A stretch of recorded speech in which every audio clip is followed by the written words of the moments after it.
Welcome, everyone. I'm Roya Bauman, HR Manager at the National Center for Youth Law. Thank you for joining us for this training with Dr. Breda McGrath.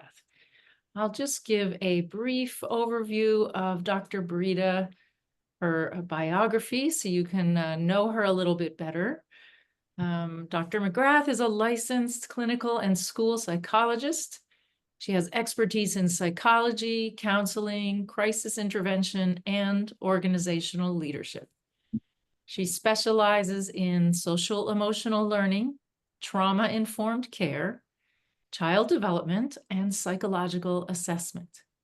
Dr. McGrath is also well-versed in ethics, legal issues, and international psychology, focusing on culture, immigration, and peace psychology.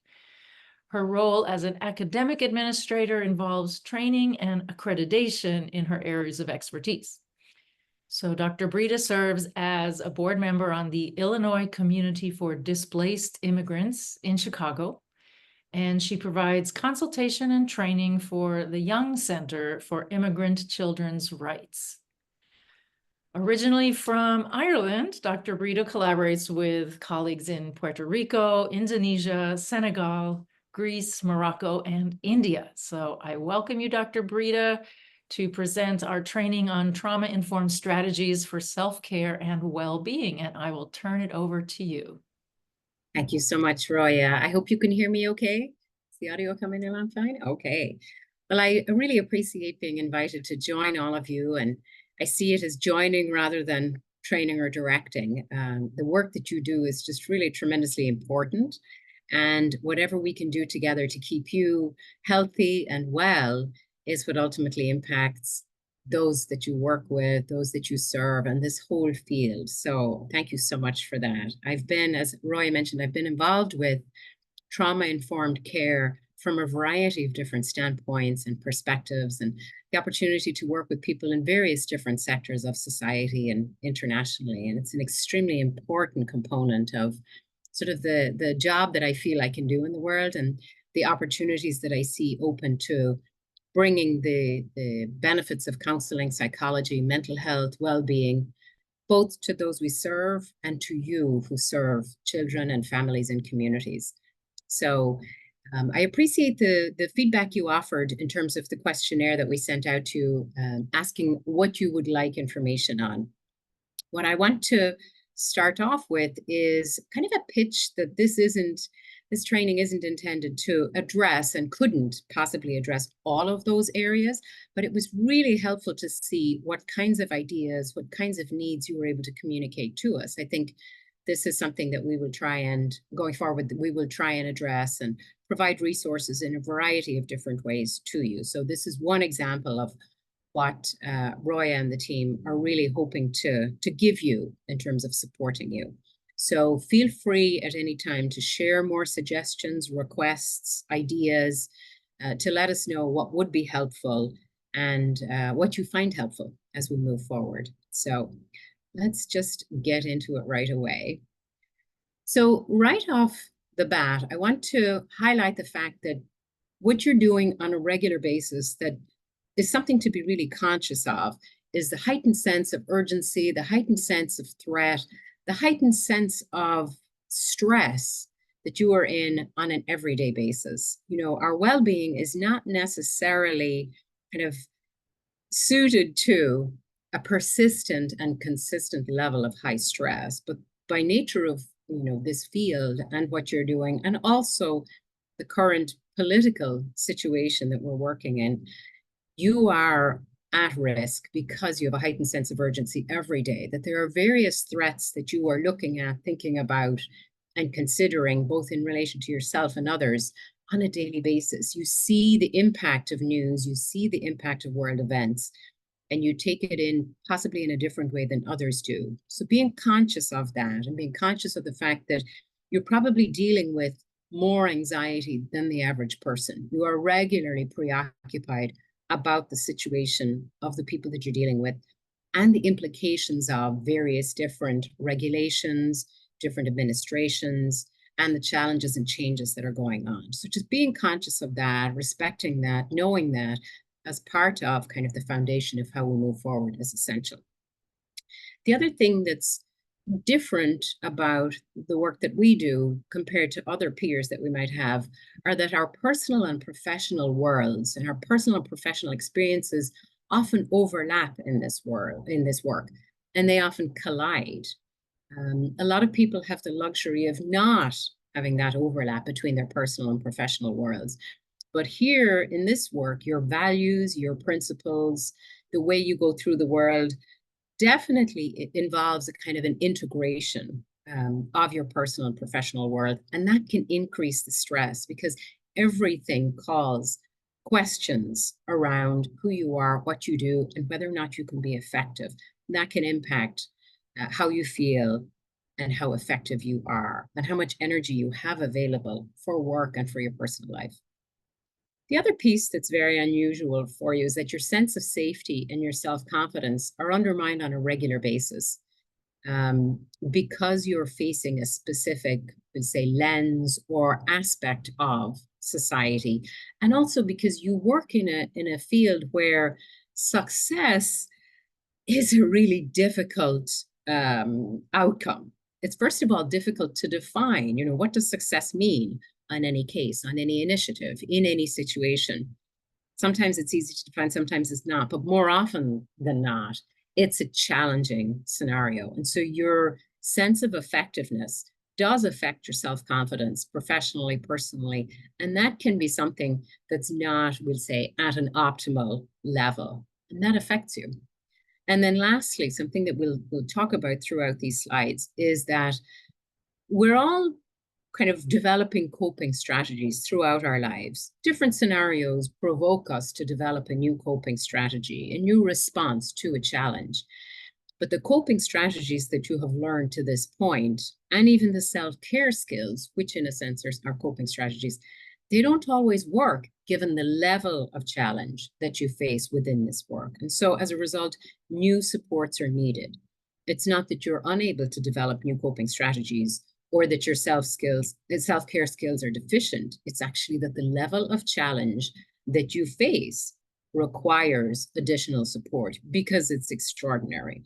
So looking at this information as factual is important so that you can begin to really address or continue to address what you need in an effective way. And I know that many of you are feeling this at various different levels on various different days. And so I just want you to know that that's something that we are aware of and we really want to address. And so sharing how you're doing, sharing what works, what doesn't work, what you need is extremely important in order for us to develop these new supports.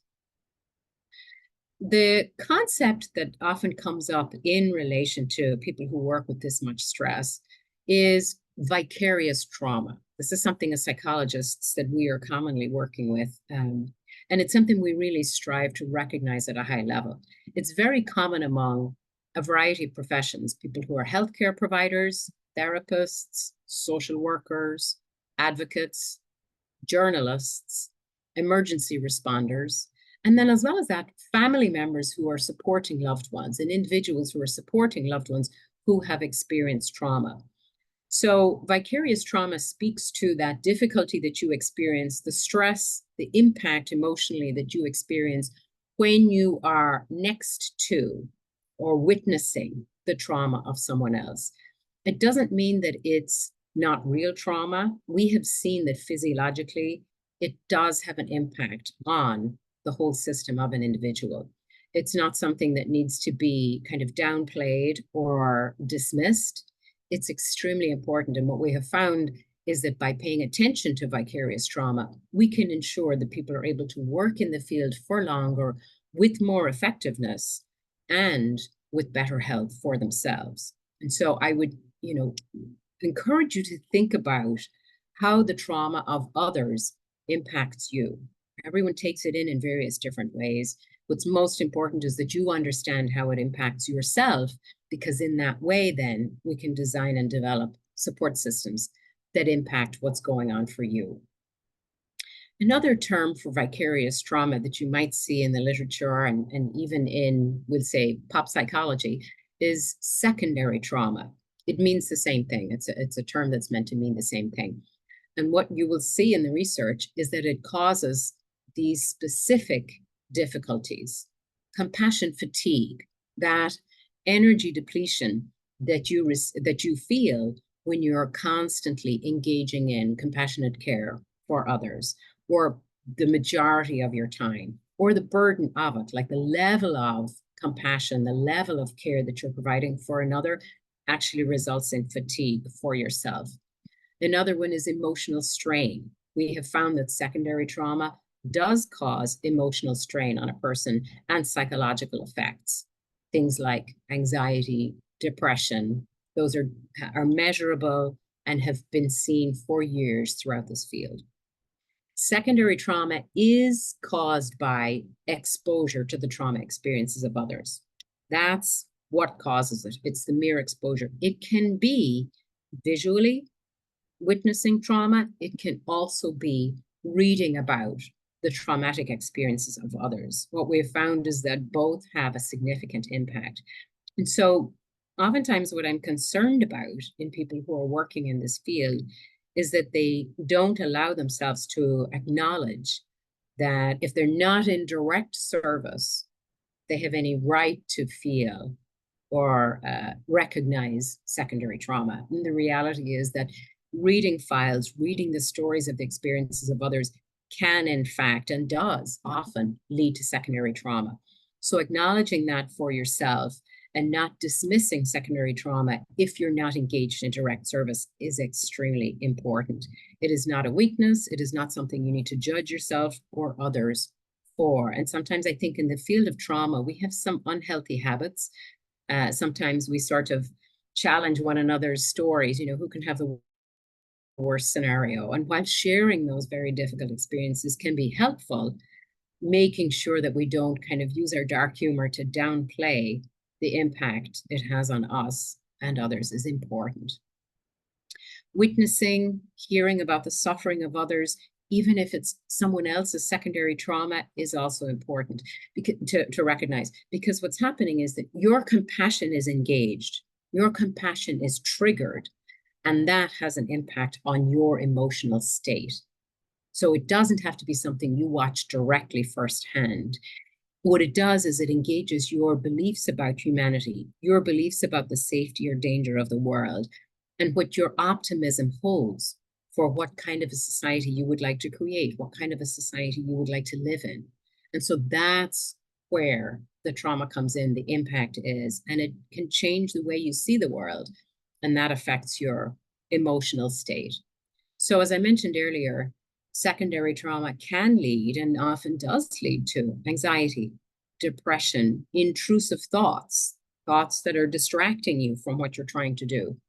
Or on the other hand, emotional numbness, blocking it out, not dealing with it, not processing it, kind of compartmentalizing. While a little bit of all of those is something that many of us feel on an average basis in response to difficult stories, knowing for yourself when it's persistent, knowing when it's chronic, knowing when it's really a part of your life now is extremely important, because there are lots of ways that you can address, tackle, and overcome that. The first step is obviously recognizing it. If you're finding that you're thinking about work and thinking about the concerns you have about trauma, about the situations people are going through, about the difficulty that you experience in this work, that's important to recognize and to say, okay, I'd like to do something about this. It's taking over more of my life than I would like.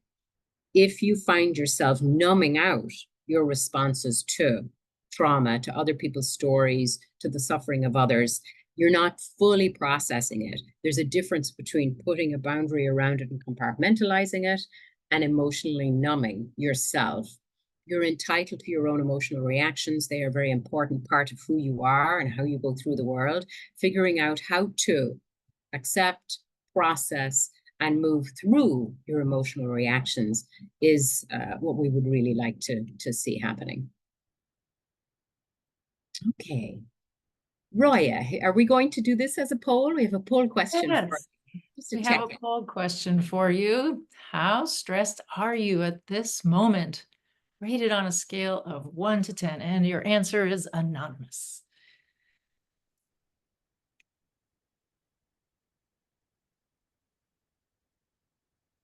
So we'll give you a minute or two to give us some kind of an indication. It doesn't matter how you felt this morning or yesterday. Let's just see where people are at right now.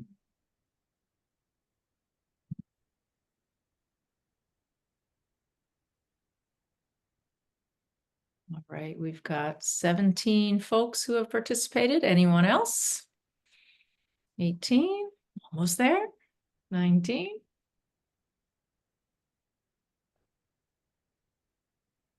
All right, let's go ahead and call it. So I will end the poll and share the results. Are you able to see the results? I can see them. Are you able to see them, Roya? Is everybody else able to see them? Yes, okay, very good. Okay. Interesting. 32% of people are at a level of 8, 0 being none whatsoever, 1 being pretty low. So 32% of people are at an 8. That's quite stressed. 21% are at a 3. And nobody's at a 10 or a 4. That's interesting. Or a 1. Well, let me acknowledge you, first of all, for admitting that, yes, you're at an 8 and that most people, it looks like, are 5 or above. Well, thanks for being honest and giving yourself that space to be able to say, yep, I'm pretty stressed. So right away, let's think about some grounding techniques. These are, brief behavioral responses to feeling stressed, things you can do in the moment. What I find is that, certain things specifically suit certain people. And I think that's something, to know about yourself. So, oops, my computer decided to breeze forward really fast. Okay, here we go. So the first one, perhaps we could do this together. And this is something that you could obviously try on a longer basis yourself. But let's do this. Let's stop for a second. Let's sit comfortably in our seats and engage in a couple of rounds of deep breathing. What we're going to do is take a slow, deep breath, focusing on the sensation of air that's entering your lungs and then leaving your lungs. Some people like counting their breaths or using a specific breathing pattern. 4-7-8 breathing is one that you can look up. But the overall effect is to enhance the calming, to slow down your heart rate, and to ensure that you're breathing at a deeper level instead of the shallow breathing that we often engage in when we're stressed. Okay, so if you can ensure that your feet are firmly on the floor, both feet on the floor, uncross your legs. If you can, put your hands on your laps, just straight. Keep your eyes straight ahead or cast downwards. Your back straight up against the chair. And let's take in a deep breath to the count of 3 through our noses. Here we go. 1, 2, 3. Let's hold for a beat and then breathe out through your mouth. 1, 2, 3, and pause. Let's try that again. Breathe in through your nose. 2, 3, pause, and breathe out through your mouth. 2, 3. Oftentimes you can feel the change in your circulation. You can feel the rest of your body, your legs, your arms, the flow of your blood, because it slows down that rapid, short breathing. And it helps you recognize that, wait, the rest of your body, the functioning of your body is important to bring into this present moment. So that's one that you might like to try. You could do it on a daily basis. You could do it when you find yourself really stressed. You could find something that's a trigger that can help you remember to do it. For some people, it's, we'll say, if they wear a watch that triggers them to stand up, sometimes they match it or pair it with that. For some people, deciding to do it at a certain time of day, when it's time for lunch, when it's time to go to the bathroom, when it's time to, let's say, take a drink of water. Pairing it with something that you do routinely can really make a difference, because it can be hard to recognize, oh, I decided I would do this new pattern. Pair it with something that you know you're going to do, and that can really make it easier. The second technique there is mindfulness meditation, and this is one I'll mention later. But essentially, this is focusing on your senses in the present moment, just your senses, not necessarily your thoughts, allowing your thoughts to cycle through, to be in awareness and then float on by, noticing the details of your surroundings, just observing without judgment. If a thought comes through your head, you observe it and you let it continue. You don't continue to pursue it. You just say, oh, there's that thought coming up again. And so there's more information available in a link that I will share with you later about mindfulness meditation. But the essence of it is being in the present moment and not allowing other types of ideas, stressors to drag you down a rabbit hole to pursue it. Just being present in this moment without judgment of yourself or others.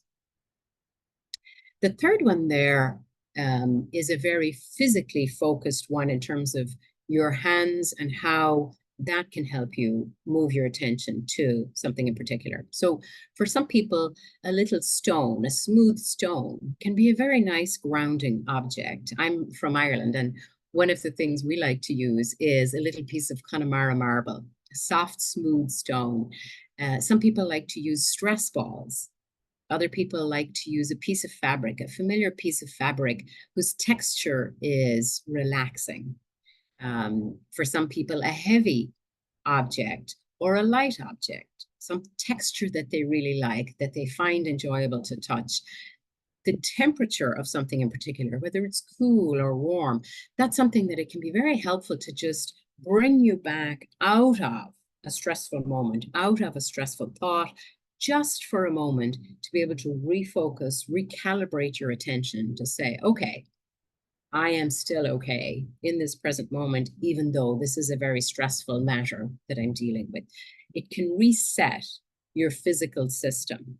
And I'll share with you a little bit later about why that's so important. The way your physical chemistry responds to stress is something that you can grab a hold of and dial down. And that can really help you cope. It can really help you maintain some well-being. The next one that we often use with kids, honestly, and you could use it yourselves with anyone of any age, is the 5-4-3-2-1 technique. And it's, again, a very concrete thing that can bring your mind into a focus that's away from something that's causing you stress, and it's just temporarily. So we start that with the first sense of seeing. Name 5 things that you can see. Look around you. See if you can do that right now. 4 things that you can touch. You don't have to touch them, just can you see and can you identify or think about 4 things that you can touch? Can you name 3 things that you can hear? They can be in the present moment, or they can be 3 sounds that you really love to hear. Can you name 2 things that you can smell? Could be your favorite smells, or it could be things that you can smell right now. Could be things that you can't stand smelling. Just name 2 things that you can smell. And then name 1 thing that you can taste. Could be your favorite thing. It could be the last thing you ate. It could be the first thing you ate this morning. Just 1 thing. That engages your senses to bring you into this present moment. And it resets your physical system that allows you to then tackle what you're working on in a refreshed way. So that's the 5-4-3-2-1 technique. And then the last one here, and this is by no means an exhaustive list, but I wanted to just give you a few to kind of get started. The last one is visualization. Imagine yourself in a peaceful, safe place. For some people, that could be a beach or a forest. Usually this one really helps if you close your eyes. So picture the details of the environment and imagine yourself feeling calm, feeling relaxed there. It could be somewhere that you imagine, or it could be somewhere that you already know. Giving yourself just a minute, 1 minute, to close your eyes and imagine or visualize a peaceful, safe place can really give you a pause that resets your system. They're simple techniques, but they can be tremendously effective. There are others. Grounding techniques is all you'd have to Google to look them up. But these are some that you should be able to kind of act on right away from these short descriptions. What I'd like for you to do is maybe in your mind, star one of them that you think you'd like to try. You may be already using one or two or more, but maybe in your mind now today, just think about one that you're going to commit to try for yourself. Here are others that you may be already doing, or maybe you've tried in the past and you've enjoyed. Savoring a food or beverage, or remembering the taste of your favorite food or beverage, just giving yourself 30 seconds to think about that. Holding a piece of ice in your hand, in your mouth, it draws your whole sensory attention, and that can make a difference. For some people, doing a quick sprint or running up the stairs can really focus their attention and give their physical system a reset. Trying breath work, as I mentioned in the last slide, is another one. Smelling something nice, your favorite smell, or a flower, a candle, maybe fresh laundry, whatever some of your favorite smells are, can make a difference. Designating something as a safe object, or looking at your favorite, reel of your favorite comedian. It's a very helpful way to reset your physical system, your chemical system. Laughing is something that you cannot do and be anxious at the same time. It's just not physiologically possible. So if you can choose something to laugh at, that's definitely going to help to reset. Keeping your feet on the floor releases some of the tension that we often kind of build up when we cross our legs or sit in a certain position. For a lot of people, coloring can make a difference, either actively coloring themselves or focusing on the color within their environment. And just in general, creating for yourself a grounding space, a safe space, a place that's just yours, into which your stress cannot come, right? That you create some kind of a mental boundary around that. This list is from a website called Choosing Therapy. I think they have some really great ideas that they share. All right, back to the science of it all. So these are the components of the fight or flight response, how your autonomic nervous system responds to stress. You likely know a great deal of this information already, but what I wanted to do is to ground it in what happens for you. Some of this you may be aware of intellectually, but I'm not sure if you're paying attention physically. I know for me, it counts that I pay attention to it every now and then and say, oh, wait, let me recognize what's going on. How am I responding to this situation? When our emotional and our nervous system are very involved in a situation and we're trying to problem solve, it makes it difficult for us to just use our problem-solving brains, our cognitive systems. If your eyes, your heart, your skin, your lungs, your whole physical system is involved in a traumatic situation, in reading a situation, in witnessing, in watching, or thinking about a stressful situation, it can be very difficult for your intellectual system to just problem solve or do whatever it is you're trying to do. So the key is to be able to relax your nervous system, to really slow down that flow of stress hormones, and to remind your body that, in fact, you don't have to fight or you don't have to flee, that you are safe in this present moment. Pay attention to your physical system, slow it down, and that then releases your brain to problem solve. So what's going on when the stress hormones are flowing through your body is that It's the cortisol. It's increasing blood sugar. It's speeding up your metabolism. You've got extra glucose going on. Your heart rate is increasing. And so you might find that you can feel your breathing increase in pace. You might feel a sweat. You might feel that there's something going on with your stomach or with your bowel. You have to go to the bathroom more often. You may feel tension in certain parts of your body. This is what's going on. Just by deciding that you shouldn't be responding, you're not going to be able to control it that way. Your body's already in this. What's really important is being able to confirm for yourself cognitively that you are not in danger. The compassion for yourself to say, yeah, I'm really reacting to this situation. I can feel that I'm stressed. The thing to do when you're stressed is to actually take care of your physical system, take care of yourself, acknowledge the stress, and find a safe space, find a way to take care of yourself.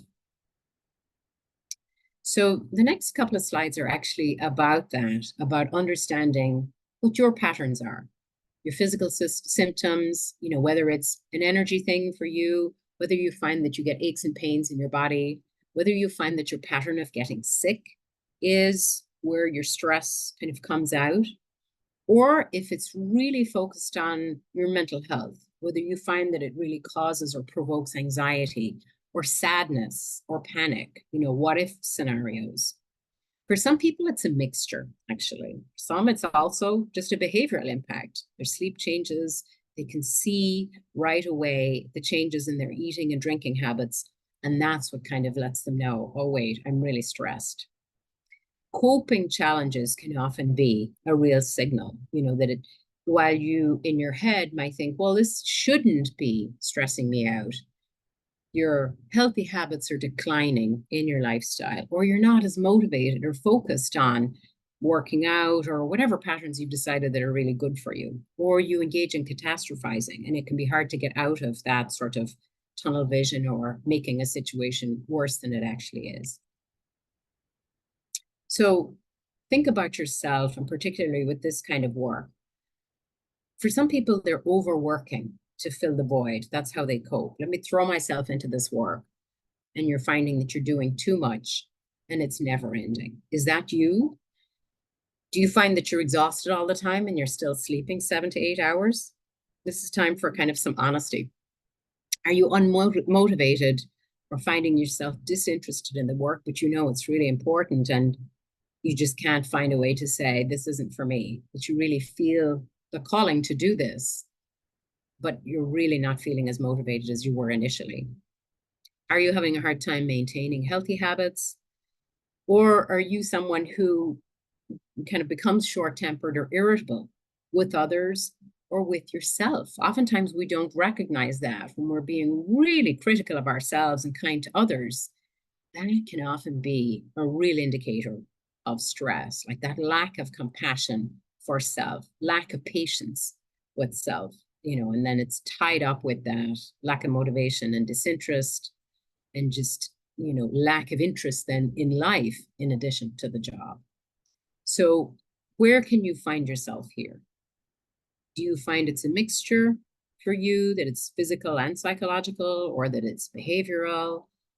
There are long lists here of different kinds of symptoms that people find themselves experiencing when stress increases and continues increasing, and there's no break. So I would be honest with yourself if you can there. Make a note of 1 or 2 that you think are really concerning to you.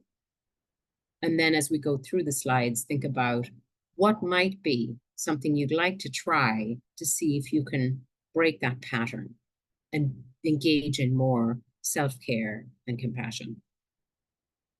Again, remembering that the seriousness, the gravity of the work that you're doing warrants this kind of reaction, because the work you do is work that a lot of people couldn't do. Your reactions are normal. This is typical for people who experience secondary trauma, vicarious trauma, and who are witnessing the serious challenges and difficulties that people are going through on a daily basis. So you are not alone.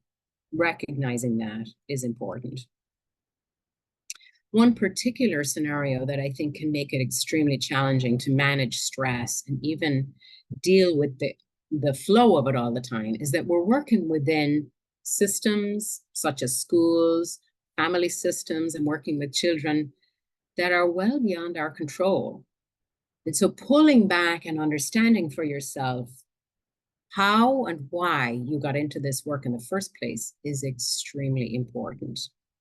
The reason you are in this field is very important. It's very valuable, and it's something that we can return to in order to reduce stress, in order to tackle stress. As long as you're able to say your work is good enough, your work is meaningful, your work is important.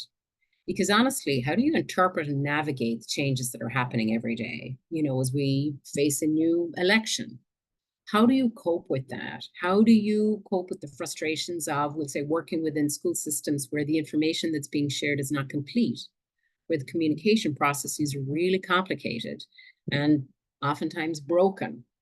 When there are competing interests, right? You see that on a daily basis where not everyone who's involved with a family or a child or a system is working towards the same goal. There are often competing interests with the groups with whom we work. And then just straightforward human challenges, personnel issues. You know, people who don't seem to have the strengths that we were hoping for that could help collaborate with us or help solve a certain situation. So knowing that, recognizing that, and pulling back and saying, yeah, I'm really working in a very challenging system, changing your expectations to say, what's reasonable now? What's good enough in terms of my effort? Are my expectations realistic? That's really important. This other quotation that I can't say I enjoy, but I use it and I apply it to myself on a regular basis is something that is an essential element of coping, and that is readjustment, adaptability, flexibility. That is the art of life, or the art of adulting. I wish that things didn't change so much. I wish I didn't have to adjust all the time. But the successful adult is the one who can recognize their stress, recognize the impact on themselves, respect that impact, create space for the adjustment to happen, for that flexibility, and do it in a way that makes sense for them, not necessarily follow everybody else's style or approach. So one approach that's very popular in cognitive behavioral therapy and really well researched, and also fairly straightforward in terms of manualized approaches or following steps. I wanted to share this with you just briefly because I think it's one that you can kind of take away and work on. So the first step would be identifying the stressful situation. What is it that's really stressing you out? You choose one.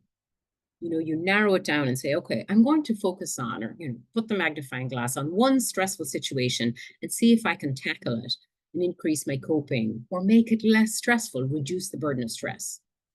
The second step, once you've identified just one situation, you recognize the critical thoughts, the feelings, and the behaviors that keep you stuck in a pattern.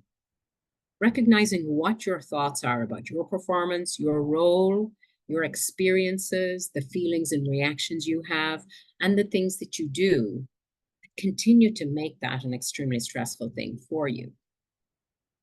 You're stuck in a pattern if it continues to stress you out, even if there's not much you can do about it. The key is managing your reaction to it. The yellow bar there is about exploring new ways of thinking and behaving in response to the situation that can reduce the stress. Knowing that a situation is entrenched, knowing that it's an impossible situation, gives you the opportunity to respond differently. Accepting that maybe your expectations of yourself are not practical. Knowing that the frustration at the system is something that really stresses you out, but expecting yourself to do something different and have more control than you have can be a way of thinking or a way of behaving that you can change. And then, of course, in the blue one there, applying the strategy consistently is what the key is to reducing the stress reaction. Just thinking about it once is not going to do it. You have to say, okay, I'm going to try and do that again. It takes about 6 weeks to really bring a new behavior into your pattern of behavior, right? To make it a natural process, it takes at least 6 weeks, unfortunately, for me and everybody else. And then once you try one stressful situation, then you can apply the same strategy to other situations. But it takes that little bit of practice. But these are some steps that I think might be worth trying for you. Getting back to then that expectation piece, what's really the core of many of our sources of stress is that role and or responsibility that we either have been given or that we take on. And sometimes it's the combination of the two that makes the stress worse. So whether you're an advocate or a legal representative, whether you're a guardian, whether you're a role model, whether you feel that you should be one of these or an emotional support person, whether you're a supervisor or a person who's monitoring a situation, understanding, we'll say, the difference and the overlap between what your assigned role is and what responsibilities you have taken on in addition is a really important moment of truth for yourself. And it's tied to why you do this work. The reasons you do this work are very important. They are also oftentimes the source of your self-criticism, because sometimes we tell ourselves that we're not doing enough. We weren't effective enough, our efforts aren't good enough, we're not successful enough. And oftentimes that gap between what's practical and realistic and what we would like to do is a source of stress. It's also interesting in this field to know for yourself or to reflect for yourself on why you think other people believe you do this work. You know many friends and family who couldn't do what you do for the variety of reasons. They just could not. It's so important that you do it. And understanding other people's perceptions, other people's judgments, and what role this plays in your life and your identity can be an important framing for how you manage your stress and how you tackle the scenarios. Once you have figured that out, we go back then to what the healthy thinking patterns are. Whether your routine is by using some of those grounding techniques, taking a deep breath, whether you're counting to 3 or 4, etc., or whether it's more of a social connection, just showing up honestly where you are, how you're feeling, and creating that space for other people to say, yeah, I'm really not having a great day today. And just being there for that is important, showing up as yourself and showing up with one another to say, yeah, this is really stressful work, and then affirming what you're able to accomplish. A conversation I shared with Roya that I had with the Young Center was about the posters that we were putting on the walls in the different offices. And I realized that in many of the offices, we have statements about why we do this work and why this work is really important. And honestly, you don't need those reminders. What you need reminders of is what you have been able to accomplish, the difference that you are making. You make a difference in this world. We need to affirm that, because that's what can help you feel accomplished, manage your stress, and drop that perfectionism. Perfectionism has no place in being human and in this work. Reaching out for what you need and when you need something is really important. We are social beings. No matter how introverted we might be, we need the support of others. And being grateful for what you have has been shown by the research to be able to tackle a lot of that stressful thinking. And believe it or not, just listening to someone else is one of the most helpful things you can do. Because let's face it, we don't have control over somebody else's life and someone else's scenario, but that experience of being heard can be tremendous. One of the biggest traps for us in this field is that question of, did I do enough? Should I have done something differently? Did I make things worse? What if it doesn't turn out right? That dilemma of, I don't have enough control, but I give myself the responsibility of it. The important question there is, what was I thinking? In other words, what was I trying to do? Is there anything I would do differently the next time? And am I actually engaging in thoughts and feelings of guilt of disappointment, of a fantasy that I can do more than is actually practical? Am I overcompensating for something? Or am I engaging in old patterns of self-criticism because I know how to do that really well? Know yourself and know that this isn't necessarily helpful for you, but that question of what was I thinking, and reaffirming, like, wait, that was a good idea. That was as much as I can do. Knowing yourself and your thinking patterns can be really helpful.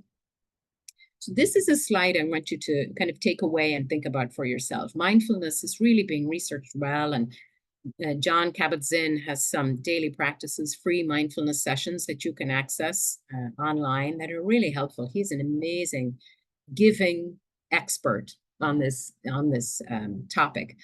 But this is just a kind of a summary of what mindfulness is about and how it helps us with self-care. It's about acceptance of yourself in the present moment, the kinds of things that cycle through your mind, and that's all it is being present and letting go of expectations and performance ideas.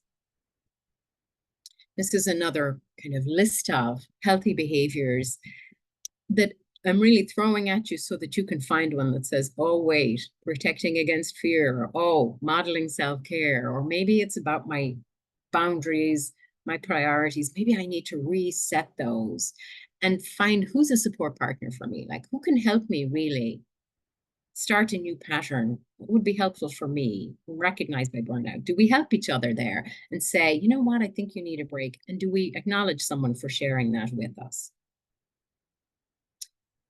So at this point, I'd like to ask you to recognize what's causing you the most stress. I think we had maybe one or two people even putting that in there in the chat box. And so I would encourage you to share that if you feel comfortable, or to make a note of it for yourself about what's causing you the most stress right now, whether it's personal or professional, and knowing that that's a piece of this picture. Acknowledge it, recognize it, and know that that's something maybe that you could commit to tackling. There are some resources here for you. TED Talks, these particular topics in TED Talks can be really helpful. They're short, they're usually under 20 minutes. And then recognizing again that it's your values that drive you, that ground your work and ground your personal life. And those values are what, make a difference in people's lives. This is a list of different kinds of things that people use. I'm sure you have additional strategies that you use that often reduce your stress. If you don't have enough, find some from this list. There are many others like gardening. You may have suggestions for one another. That's often a good conversation to have with friends and colleagues to say, okay, so what works for you? Some of them will not work for you. Some of them will. Trying something new can often be kind of an exciting, uncomfortable, adaptable thing to do. Ultimately, what we're really talking about is developing your resilience, practicing what makes you stronger. Try not to obsess over the news. Try not to think too much about what if. Stay connected with your social supports. Protect your personal time and space. Helping others is, of course, what we're doing, but you must be able to help yourself. Put your mask on first, like they tell you in the airlines. Delegating is a tough one, but it works. And taking help when someone is offering it is an important part of being human. There is a list of suggestions here about things that we can do as a group within whatever, whether it's organizations or within our social groups or within kind of subgroups within an organization, taking that team-based approach to wellness, recognizing that there's not just a single explanation for all of these things, and encouraging others to show up as they are and address maybe some of the culture that we have of pretending that it doesn't matter, or pretending that it's fine and that, we don't need support is essential. These are a couple of resources that I thought would be useful or helpful or interesting to you in particular. The Leadership Institute is an interesting one. The Wellbeing Toolkit for Lawyers and Legal Employers is an interesting and useful resource. And the third one there about combating flight, fight, and freeze. I always have to take a pause before I say those so I don't get tongue twisted or tongue tied. And then in general, again, focusing back on The definition of resilience, what is it? It's the ability or the capacity to recover despite adversity. So there's a lot here in this slide deck. I am here to support the work that you do. I know that Roya and Beulah really want to kind of provide a bench of support, but this has to be an ongoing conversation where you provide input, where you're able to say, you know, what would be interesting, or this piece was actually useful, or perhaps this is something we could do as a group. So I offer this as maybe a response to what you are doing and thinking about, and to say again, thank you for suggesting specific topics. Let Roya and Beulah know what else we can do to help. So I'm available for a couple of minutes for questions, suggestions, reactions. Maybe Roya, I'll hand it back to you. Sure. Thank you so much, Dr. Brita. Just to draw attention to it, I listed some of those resources from her final slide, next to last slide, in the chat, so you could reach them more easily. We will also be sending out the slides for you to take a look at. Does anyone have any questions from Dr. Brita or issues that you'd like to raise at this time?